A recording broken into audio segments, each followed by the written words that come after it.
众人抬起的就是朱元璋女儿墓，这一次出土的棺木令人不解，明明是墓地，却在里面发现有人生活的痕迹，而且一生活就是37年之久。最让人难以解释的是，原本是放置棺椁的石臼却被当成的床榻，那这到底是怎麼回事呢？是什麼人有這樣大的膽子，竟然敢跟一個死去上百年的女屍住在一起呢？他的目的是什麼？當專家打開公主棺椁後，甚至發現棺椁內還有不明液體，經過化驗，這些不明物竟是人為所致。專家大罵，這群人真是可惡至極，太不要臉了。那麼這些不明液體到底是什麼呢？甚至會讓專家氣得罵娘呢？點個關注，點個讚，我們接着往下看。在1998年南京的一次市政建設的施工中，工地上意外地發現了一座古代墓葬。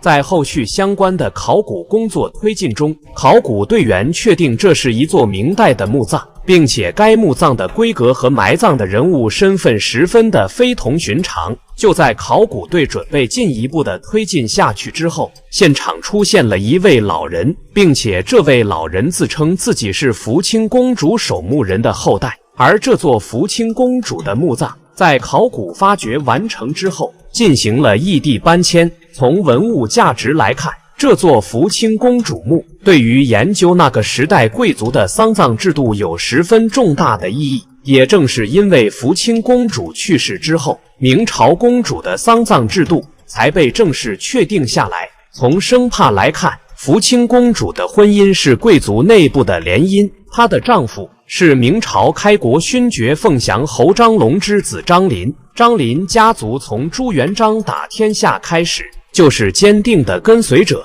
在驅逐蒙元、統一全國之後，還跟隨朱元璋的外甥李文忠四處征伐。最後，張龍憑借軍功獲得了鳳翔侯的爵位。而在明朝剛剛統一的時候，朱元璋為了籠絡各個功勳，採取成為兒女親家的方式來大力安撫淮西功臣集團，而張林就是在這個背景下面迎娶了朱元璋的第8個女兒福清公主。在去世之後，按照歷史書籍的記載，張林和福清公主合葬在當今南京的中華門的鄧府山。在考古的發掘工作之中，儘管福清公主墓葬外形保存的比較完整，是明朝結構複雜、規模宏大的明代典型的公主墓葬，但是因為歷史的原因，再加上修建的地方顯眼，福清公主墓早就在歷史上就已經被盜掘，其中墓葬裡面的大部分隨葬之物早已不知下落。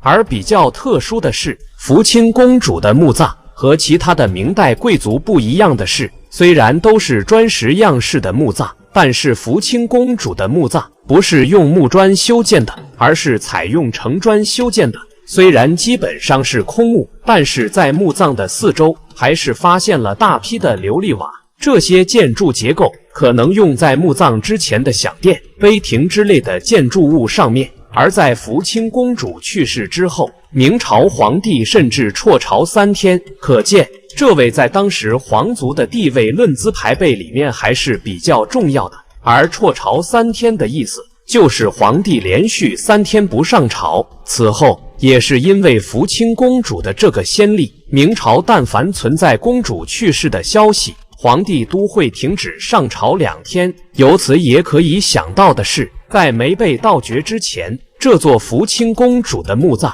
無論是目前的建築還是實際的隨葬之物，應該都是比較豪華。進入到墓葬的內部，可以看見的是，這是一座長方形的磚室墓，分為前後室，拱券頂很高，基本都是成磚砌成。其中後室中央放置了一座石棺床，是之前安置福清公主棺椁的地方。前面的牆壁上有着壁龕，之前應該存放的是福清公主的隨葬物品。從整座墓葬來看，布局的十分合理，但是讓人意外的是，早些年在墓室裡面居然還有人生活。在裡面那張石頭的棺床，有人把被子和床墊鋪在上面，而在被子的上面還有衣服和可樂瓶。而原本用來放置隨葬物品的壁龛被人當作衣櫥使用。而在墓室裡面，生活气息可謂是滿滿當當。除了放置在棺床上面的衣服和被子之外，角落的四周還堆放着不少的雜物，在地上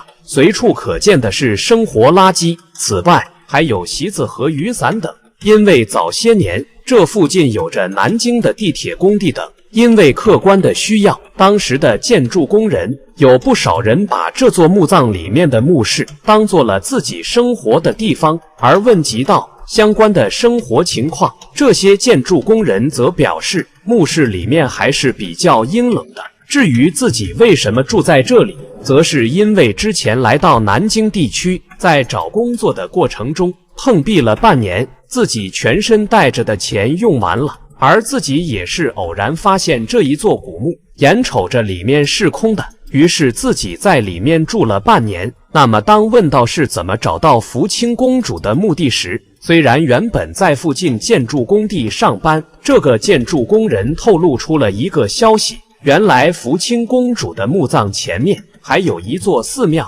原本這座寺廟是墳庵，也就是公历史上的守墓人住的地方。而這座寺廟其中內部有着一條比較隱秘的通道，可以從寺廟裡面直接來到福清公主的墓室之中。而這些在附近工地上班的工人也是在巧合之下意外地發現了這條密道，隨着密道，他們意外地來到了福清公主的墓室裡面。起初他們不知道這是一座墓葬，并且還認為這裡面既有石頭做的板床，還十分的陰涼，相較於工棚，這地方住人舒服得多。於是一大幫人把鋪蓋給搬了過來。在得知自己住錯地方以後，這幫工人也就搬了出去。當然，在目前那座廟庵一直還都有着守墓人後人的打理。從身份來說，福清公主還是比較幸運的，因為她是開國皇帝朱元璋的女兒。因為父親的原因，自己享有着崇高的政治地位，哪怕來到夫家，這種地位都是存在的。這一點同樣可以從福清公主的墓葬裡面反映和表現出來。